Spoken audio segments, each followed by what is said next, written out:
नमस्कार साथियों, आज हमारे इस YouTube चैनल जीत एजुकेशन के माध्यम से हिंदी व्याकरण के अंतर्गत पद के भेद से संबंधित श्रृंखला में आज हम पांचवा भेद या प्रकार अव्यय के बारे में विस्तार से जानकारी देंगे। इसके पहले हमने आप लोगों को पद के भेद के अंतर्गत संज्ञा और उसके प्रकार, पहला, दूसरा सर्वनाम और उसके प्रकार, तीसरा विशेषण और उसके प्रकार, चौथा क्रिया और उसके प्रकार उदाहरण सहित महत्वपूर्ण बिंदुओं पर हम लोग चर्चा कर चुके हैं, देख चुके हैं। तो आज हम पद का पांचवा प्रकार अव्यय और अव्यय के प्रकार के संबंध में हम लोग विस्तार से चर्चा करेंगे और जानेंगे कि वास्तव में अव्यय होता क्या है। अव्यय के प्रकार के अंतर्गत 5 भेद हैं। कहीं कहीं पुस्तक में साथियों 4 दिया जाता है, क्योंकि जो 5वां निपात है उसको स्वतंत्र बना दिया जाता है, मतलब 6वां भेद मान लिया जाता है, जो और कहीं कहीं पुस्तक में इसको अव्यय के अंतर्गत गिन लिया जाता है। इसलिए यहाँ पर हमने उसको अव्यय के 5वां भेद के तौर पर यहाँ पर रखे हैं। देखिए, पहला क्या है? क्रिया विशेषण अव्यय, दूसरा संबंध बोधक अव्यय, तीसरा समुच्चय बोधक अव्यय, चौथा विस्मयादि बोधक अव्यय और पांचवा है निपात, जिसके बारे में आप लोगों को मैं बताया कि कहीं कहीं पुस्तक में इसको पद का 6वां भेद मान लिया जाता है, लेकिन कहीं कहीं पर इसको अव्यय का 5वां प्रकार मान लिया जाता है। तो हम इसके बारे में विस्तार से, क्रिया विशेषण के भी प्रकार हैं और सभी इन प्रकारों के बारे में विस्तार से हम लोग उदाहरण सहित चर्चा करेंगे। तो आइए चलते हैं अव्यय क्या है इसके बारे में। अव्यय देखिए, सामान्य शब्द से ही पता चलता है। अव्यय, अ को निकाल दो, उपसर्ग लगा हुआ है तो क्या बन जाएगा? व्यय बन जाएगा। व्यय का मतलब खर्च होना, अव्यय का मतलब जो खर्च नहीं होता, सीधी सी बात है। अर्थात व्याकरण की भाषा में कहें तो जिसके रूप नहीं बदलते, जिसमें कोई विकार नहीं आता, कोई परिवर्तन नहीं आता, ऐसे शब्दों को ही अव्यय कहते हैं। जिसके शब्दों में परिवर्तन होता है उनको कहा जाता है व्यय, अर्थात विकारी शब्द। विकारी शब्द के अंतर्गत साथियों संज्ञा, सर्वनाम, विशेषण, क्रिया यहाँ तक आता है, इनको विकारी कहा जाता है, ध्यान रखिए। लेकिन अव्यय का दूसरा नाम क्या है? अविकारी भी है। ये व्याकरण की दृष्टि से बहुत महत्वपूर्ण है, कोई भी प्रतियोगी परीक्षाओं में इसीलिए इनसे संबंधित प्रश्न पूछे जाते हैं। संज्ञा, सर्वनाम, विशेषण, क्रिया विशेषण या अव्यय। कारण, क्योंकि इनके अलग अलग प्रकार हैं, आप सबको मालूम है। संज्ञा के मुख्य रूप से 3 हैं, लेकिन जातिवाचक संज्ञा में 2 जोड़ देने से समूहवाचक और पदार्थवाचक जोड़ देने से 5 प्रकार हो जाता है। सर्वनाम के 6 प्रकार हैं, विशेषण के 4 प्रकार हैं, क्रिया के 2 प्रकार हैं और अव्यय के 5 प्रकार हैं।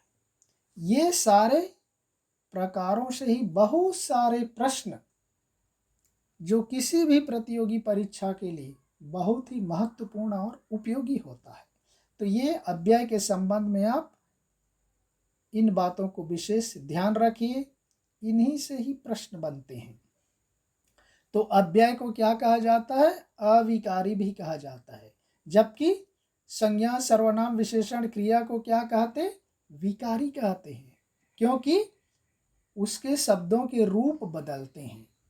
लेकिन अव्यय शब्द को इसलिए अविकारी कहा जाता है क्योंकि इन शब्दों के रूप नहीं बदलते, इसलिए इनको अविकारी भी कहते हैं। इसलिए हमने परिभाषा में इसको देखिए कैसे समाहित किया है। अव्यय को अविकारी भी कहते हैं।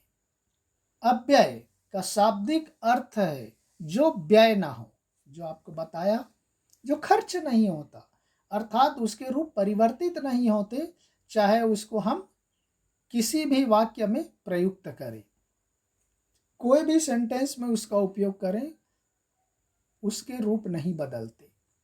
अविकारी का अर्थ है जिसमें विकार या परिवर्तन ना आए। देखो, जिसमें कोई विकार या परिवर्तन नहीं होता। अतः ऐसे शब्द जिनके रूप में लिंग, वचन, कारक, काल, पुरुष, पुरुष वही पुरुष जो सर्वनाम में आया है, पुरुषवाचक सर्वनाम कौन से? उत्तम पुरुष, मध्यम पुरुष, अन्य पुरुष आदि के कारण कोई परिवर्तन नहीं आता, जो सदा अपने मूल रूप में बने रहते हैं। देखिए, ये लिंग, वचन, कारक, काल, पुरुष आदि के कारण जिसमें कोई चेंजेस नहीं होता, कोई परिवर्तन नहीं होता, जो सदा अपने मूल रूप में बने रहते हैं, उनको ही अव्यय या अविकारी शब्द कहते हैं। हिंदी में 5 प्रकार के अव्यय अविकारी शब्द पाए जाते हैं।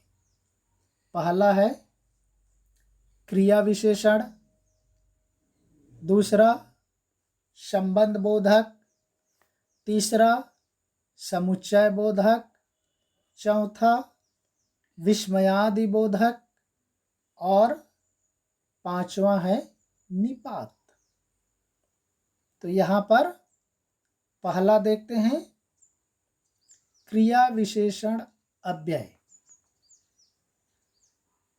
क्रिया विशेषण अव्यय की परिभाषा में देखिए, क्रिया की विशेषता बताने वाले अव्यय शब्द क्रिया विशेषण कहलाते हैं। देखिए, क्रिया की विशेषता बताने वाले अव्यय शब्द क्रिया विशेषण कहलाते हैं। क्रिया की विशेषता अर्थात वह कैसा है, उसकी विशेषता क्या है।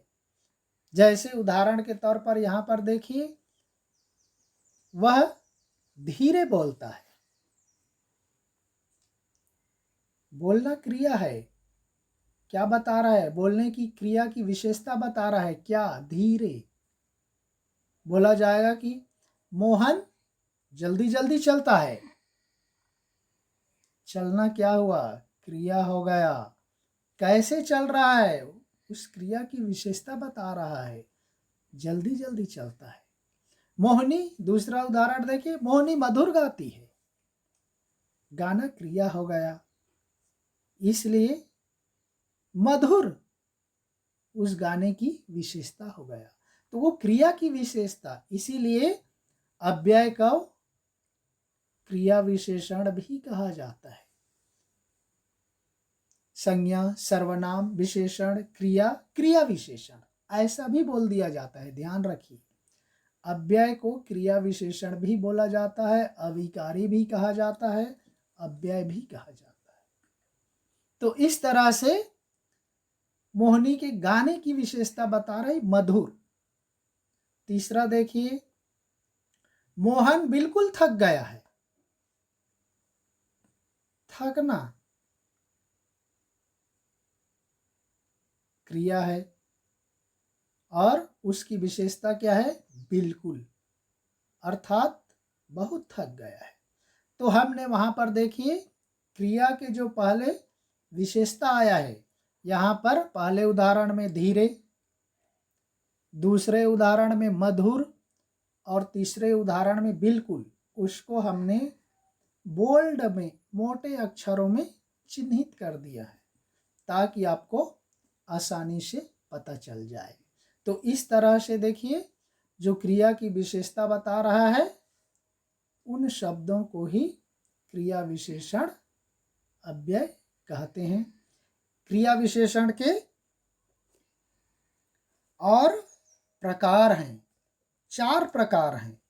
उन 4 प्रकारों के बारे में हम अगले वीडियो में विस्तार से चर्चा करेंगे। हम इसको यहीं पर विराम देते हैं। तब तक के लिए धन्यवाद। जय हिंद।